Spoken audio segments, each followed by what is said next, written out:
Good evening everyone, स्वागत है आप सभी का अपने यूट्यूब चैनल मेडिको डिटेक्टिव पर। तो आज की वीडियो में हम लोग देखने वाले हैं एएनएम सेकेंड ईयर का मिडवाइफरी का फर्स्ट यूनिट ओवेल्युएशन टॉपिक। ओवेल्युएशन टॉपिक में हम लोग सबसे पहले जानेंगे कि ओव्यूलेशन होता क्या है। ओवेल्युएशन जो है एक फिजिकल प्रोसेस होती है, शारीरिक प्रक्रिया होती है, जिसमें महिला के अंडाशय से एक पूरी तरीके से विकसित अंडा बाहर निकलता है और फैलोपियन ट्यूब में जाकर के प्रवेश कर जाता है। ठीक है, और ये ओवेल्युएशन की प्रोसेस होती कहाँ है? तो ओवेल्युएशन की प्रोसेस जो है ओवरी के अंदर होती है। ठीक है, और ओवेल्युएशन का समय क्या होता है? तो ओवेल्युएशन का समय जो है मासिक चक्र एक सामान्य मासिक चक्र कितने दिनों का होता है? तो 28 दिनों का।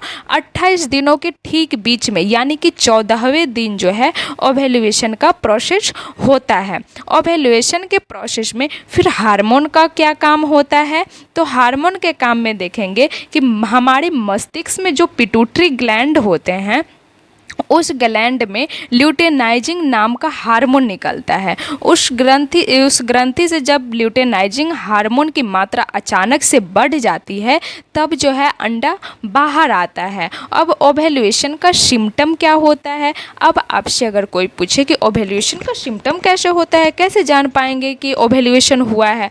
तो एक एएनएम के छात्र को यह पता होना चाहिए ताकि वह जो होम विजिट करने के लिए जाएं तो महिलाओं को गाइड कर सके, बता सके। ठीक है, तो ओवेल्युएशन का मेनली 3 सिम्टम है। पहला सिम्टम है कि शरीर का तापमान बढ़ना। शरीर का जब तापमान बढ़ता है तो आप समझ सकते हो कि महिला को ओवेल्युएशन हुआ है। लेकिन कब तापमान बढ़ता है, कब तापमान बढ़ेगा तो समझेंगे। तो जब ओवेल्युएशन के तुरंत बाद महिला के शरीर का तापमान जो है थोड़ा बढ़ जाता है। दूसरा है सिम्टम कि गर्भाशय ग्रीवा के बलगम में बदलाव, यानी कि योनि से वेजाइना से निकलने वाला जो स्राव पतला, चिकना और अंडे की सफ़ेदी की तरह खींचने वाला हो जाता है। तीसरा है पेड़ों में दर्द। पेड़ों में दर्द कुछ महिलाओं को पेट के निचले हिस्से में किसी एक तरफ हल्का दर्द महसूस होता है, तो समझ सकते हैं कि ये सब सिम्टम जो है ओवेल्युएशन की है। आप लोग समझ गए होंगे कि ओवेल्युएशन का 3 मेन सिम्टम होता है। पहला है कि शरीर का तापमान बढ़ना, दूसरा है गर्भाशय ग्रीवा के बलगम, गर्भाशय ग्रीवा के बलगम में बदलाव, और तीसरा है पेड़ों में दर्द। ठीक है, अब हम लोग नेक्स्ट टॉपिक देखेंगे फर्टिलाइजेशन। फर्टिलाइजेशन जिसको हिंदी में बोलते हैं निषेचन। तो आप लोग यहाँ पे देख रहे होंगे कि स्पर्म जो है कैसे जाता है एग में, एग सेल में, फिर एग सेल बनाता है और एग सेल बन के फिर जाइगोट का निर्माण करता है। तो आइए हम लोग डेफिनेशन के माध्यम से समझते हैं। तो जब पुरुष का स्पर्म महिला के अंडा आपस में जब मिलते हैं तो दोनों के मिलन से एक नया सेल बनता है। जब एक नया सेल बनता है तो उस प्रोसेस को फर्टिलाइजेशन या निषेचन कहते हैं, जिसका रिजल्ट क्या आता है कि जाइगोट, जिसको हिंदी में बोलते हैं युग्मनज, तो जिसका परिणाम स्वरूप जाइगोट युग्मनज का निर्माण हो जाता है। फर्टिलाइजेशन आप लोग को आ गया समझ में। सिंपल भाषा में आप बोल सकते हो कि पुरुष का स्पर्म और महिला का ओवम आपस में मिलेगा तो दोनों के मिलने से एक नया सेल बनेगा और उस प्रोसेस को फर्टिलाइजेशन कहेंगे। आप ऐसे भी लिख सकते हो एक नोट में बना के, sperm plus ovum, sperm plus ovum equal to fertilization. और इसके बीच में स्पर्म प्लस ओवम एक सेल बनता है। जब ये एक सेल बनेगा तो ये जो प्रोसेस होगा सेल बनने की वो फर्टिलाइजेशन कहलाएगा। समझ में आ गया सब लोग को? ठीक है, और ये जो फर्टिलाइजेशन हो जाएगा तो उसका रिजल्ट क्या आएगा कि जाइगोट का निर्माण हो जाएगा। अब ये फर्टिलाइजेशन का स्थान कहाँ होता है, कहाँ पे होती है फर्टिलाइजेशन? तो फर्टिलाइजेशन की प्रोसेस जो होती है हमेशा फैलोपियन ट्यूब के एम्पुला वाले भाग में होती है। ठीक है, और यह क्वेश्चन MCQ क्वेश्चन में बहुत ही बार पूछे जाते हैं, पूछे भी गए हैं कितने बार कि फर्टिलाइजेशन के प्रोसेस का स्थान कहाँ है, लोकेशन कहाँ है। देन आपको आंसर करना है कि फाइलोपियन ट्यूब के एम्पुला वाले भाग में फर्टिलाइजेशन होती है। अब फर्टिलाइजेशन की लाइफ स्पेन कितनी होती है, तो ओव्यूलेशन के बाद अंडा केवल 12 से 24 घंटे तक ही जीवित रहता है। वही पुरुष का शुक्राणु स्पर्म जो है महिला के शरीर में 48 से 72 घंटे तक जीवित रह सकता है। कितने घंटे तक जीवित रह सकता है, तो 48 से 72 घंटे तक। अब हम लोग देखेंगे कि यही जो समय होता है गर्भधारण के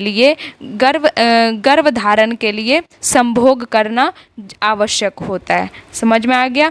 अब यहाँ पे है मैकेनिज्म ऑफ फर्टिलाइजेशन, निषेचन की प्रक्रिया।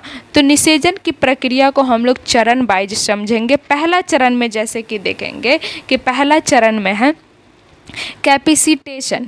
कैपिसिटेशन में क्या होता है कि जब शुक्राणु गर्भाशय से होते हुए आगे बढ़ता है तो उसका ऊपर वाला जो लेयर होता है वो पूरी तरीके से साफ़ हो जाता है।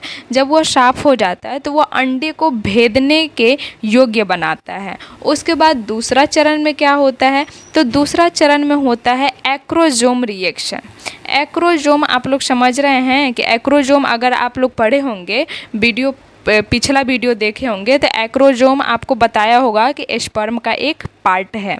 ठीक है, अगर आप नहीं पढ़े हैं तो पिछले वीडियो में जा कर के देखिए, वहाँ आपको अच्छे से समझ में आएगा। स्पर्म का पूरा टाइप पढ़ लीजिएगा कि कौन सा हेड है, कौन सा एक्रोजोम है, कौन सा टेल है, तो वहाँ पे अच्छे से समझ में आ जाएगा। और वीडियो को आप लोग स्टार्टिंग से देखिए। यूनिट 1 का पूरा टॉपिक प्लेलिस्ट में डाला हुआ है, तो पूरे वीडियो को देखिए, तभी आपको अच्छे से समझ में आ पाएगा। अब कोई वीडियो देख लीजिएगा तो वैसे तो समझ में नहीं आएगा। जब तक आप में कंटिन्यूटी नहीं रहेगी तब तक आपको अच्छे से समझ में नहीं आएगा। तो इसलिए हर एक वीडियो को प्रतिदिन वीडियो डाला जाता है। डेली आप लोग वीडियो को देखिए, तभी जाके आपको अच्छे से समझ में आएगा। और उसका नोट्स भी बनाइए। इसका PDF टेलीग्राम चैनल पे डाल दिया जाता है डेली, तो वहाँ से आप नोट्स बना सकते हैं या फिर पढ़ते हुए भी नोट्स बना सकते हैं। और टेलीग्राम का लिंक जो है डिस्क्रिप्शन में डाल दिया जाता है डेली, तो वहाँ से आप ज्वाइन हो सकते हो PDF के लिए, नोट्स के लिए टेलीग्राम चैनल पे। ठीक है, चलिए आते हैं अपने टॉपिक पे। एक्रोजोम पे थे हम लोग। एक्रोजोम रिएक्शन, तो स्पर्म का जो शुक्राणु यानी कि स्पर्म का हेड पर एक हिस्सा होता है, एक पार्ट होता है जिसे कहते हैं एक्रोजोम। इसमें से विशेष एक स्पेशल एंजाइम निकलते हैं जो अंडे की बाहरी दीवार जोना पेलुसिडा को गला देता है। अब तीसरा चरण में क्या होता है, प्रवेश, यानी कि केवल एक ही भाग्यशाली शुक्राणु अंडे के भीतर प्रवेश करने में सफल होता है। सोचिए, इतना सारा स्पर्म होता है, उसमें केवल एक ही लकी स्पर्म होता है जो कि अंडे के भीतर प्रवेश करने में सक्सेसफुल हो पाता है। उसके बाद चौथा चरण में हम लोग देखते हैं कॉर्टिकल रिएक्शन। कॉर्टिकल रिएक्शन में क्या होता है कि जैसे ही एक स्पर्म अंडे के अंदर जाता है तो अंडे की बाहरी दीवार तुरंत सख्त यानी कि हार्ड हो जाता है ताकि दूसरा शुक्राणु अंदर ना आ सके। क्यों सख्त होता है समझ में आ गया, ताकि दूसरा कोई स्पर्म अंदर ना आ सके। अब पांचवा स्टेप में हम लोग देखते हैं कि इसमें मिलन हो जाता है, फ्यूजन हो जाता है। पांचवा चरण में शुक्राणु और अंडे के केंद्रक आपस में क्या होता है, मिल जाते हैं। मिल जाने के बाद यहाँ गुणसूत्रों का मिलन होता है, क्रोमोसोम्स का मिलन होता है। 23 पुरुष के और 23 महिला के कुल 46 गुणसूत्र हो जाता है। जब कुल 46 गुणसूत्र हो जाएगा तो इस प्रकार से जाइगोट का निर्माण हो जाता है। तो पांचों स्टेप आप लोग को समझ में आ गया। नहीं आया तो फिर से वीडियो को देखिए, लिखिए, तब आपको अच्छे से समझ में आ जाएगा और आप एग्ज़ाम में लिख भी पाओगे अच्छे से। ठीक है, अब हम लोग ओव्यूलेशन फर्टिलाइजेशन पढ़ने के बाद पढ़ेंगे इम्प्लांटेशन, भ्रूण का प्रत्यारोपण। तो यहाँ पे आप देख रहे होंगे पिक्चर में कैसे होता है। उसके बाद हम लोग सबसे पहले थ्योरी देख लेते हैं, परिभाषा देखते हैं इम्प्लांटेशन का। तो इम्प्लांटेशन का परिभाषा होता है कि निषेचित अंडा यानी कि जाइगोट जो है फाइलोपियन ट्यूब से यात्रा करते हुए यूट्रस में पहुंचता है और यूट्रस में उगता है तो उसकी अंदरूनी दीवार से चिपक जाता है। तो इस प्रक्रिया को कहते हैं इम्प्लांटेशन, प्रत्यारोपण। यही से वास्तविक गर्भावस्था की शुरुआत होती है। कहाँ से होती है? इम्प्लांटेशन से। ठीक है। जब फर्टिलाइजेशन हुआ था तो उसमें जाइगोट बना था, और जब जाइगोट मैच्योर हुआ, निषेचित अंडा जब जाइगोट जब मैच्योर हुआ तो वो फाइलोपियन ट्यूब से ट्रैवल करते हुए यूट्रस में पहुंच गया और वहाँ पे अंदरूनी दीवार से चिपक गया। ये जो प्रोसेस हुआ इसको कहेंगे इम्प्लांटेशन। ठीक है। और यहीं से स्टार्ट होता है प्रेगनेंसी। अब इसका टाइमलाइन क्या होता है? ये इम्प्लांटेशन का टाइमलाइन क्या होता है? तो पहला दिन देखिए, पहला दिन इम्प्लांटेशन का कैसा होता है। तो इम्प्लांटेशन का पहला दिन होता है कि फाइलोपियन ट्यूब के एम्पुला में जाइगोट बनता है। यह एक सिंगल सेल होता है। ठीक है। तीसरा और चौथा दिन में क्या होता है कि जाइगोट में लगातार डिवीज़न होता है और यह 16 कोशिकाओं का एक ग्रुप बन जाता है। ठीक है, जिसे मोरूला कहते हैं। आप लोग को क्वेश्चन पूछा जाएगा कि मोरूला आप लोग जानते हो, क्या जानते हो आप लोग मोरूला के बारे में?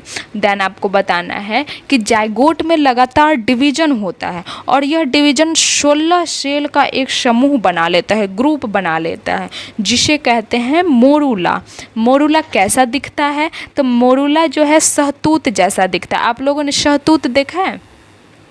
अगर नहीं देखे हैं तो गूगल पे जाइए, सर्च कीजिए सहतूत कैसा होता है, तो मोरूला सहतूत के जैसा ही होता है। ठीक है। और जो देखे हैं वो तो इमेजिन कर ही लेंगे कि मोरूला कैसा होता है, सहतूत के जैसा होता है।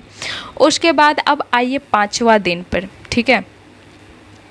5वां दिन में क्या होता है कि मोरूला अब गर्भाशय में जब पहुंचता है तब खोखले गेंद जैसा रूप ले लेता है, जिसे ब्लास्टोसिस्ट कहते हैं।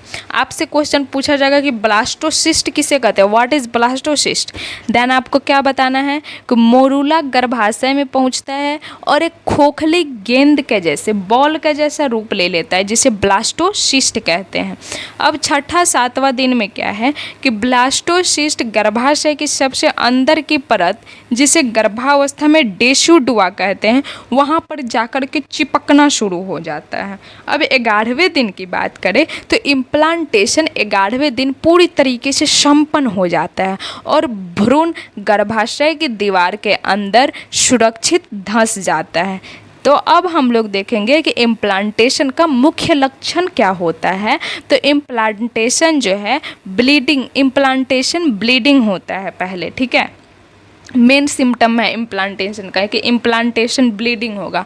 भ्रूण के गर्भाशय की दीवार में धंसने के कारण महिला को मासिक धर्म की तारीख के आसपास हल्की सी स्पॉटिंग यानी कि खून के धब्बे आ सकती है। यह सामान्य है, इसे देखकर घबराना नहीं चाहिए। ठीक है। उसके बाद यहाँ पे दिया गया है क्लास असेसमेंट। अभी जो आप लोगों ने इस वीडियो को देखा तो आप लोग अब इस क्वेश्चन का आंसर दीजिए। पहला है आपके सामने क्वेश्चन कि मासिक धर्म चक्र के कौन से दिन सामान्यतः ओव्यूलेशन होता है। कमेंट करके बताइए आप लोग कि मासिक धर्म चक्र के कौन से दिन सामान्यतः ओव्यूलेशन होता है। तो इसका सही आंसर हो जाएगा कि मासिक धर्म चक्र के 14वें दिन सामान्यतः ओव्यूलेशन होता है। ठीक है। यहाँ पे 14वें दिन हो जाएगा।